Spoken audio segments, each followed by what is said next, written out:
500 आणि 1000च्या नोटबंदीच्या केंद्र सरकारच्या निर्णयाला स्थगिती देण्यास सर्वोच्च न्यायालयाने नकार दिलाय। तडकाफडकी नोटा रद्द करण्याचा निर्णय सर्जिकल स्ट्राईक सारखा आहे, त्यामुळे काही प्रमाणात नुकसान झाल्याचं सर्वोच्च न्यायालयानं म्हटलंय।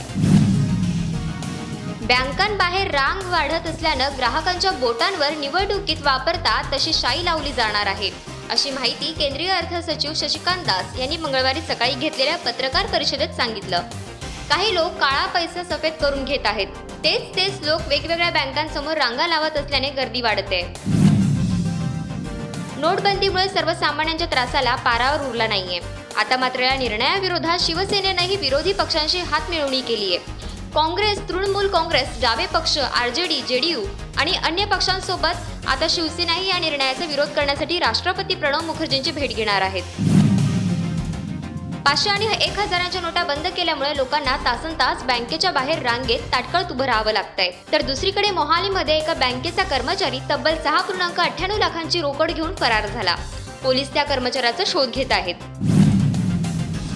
500 आणि 1000च्या नोटा चलनातून रद्द करण्याच्या निर्णयावरून सामनाच्या अग्रलेखातून पंतप्रधान नरेंद्र मोदींवर उपरोधिक टीका केली आहे।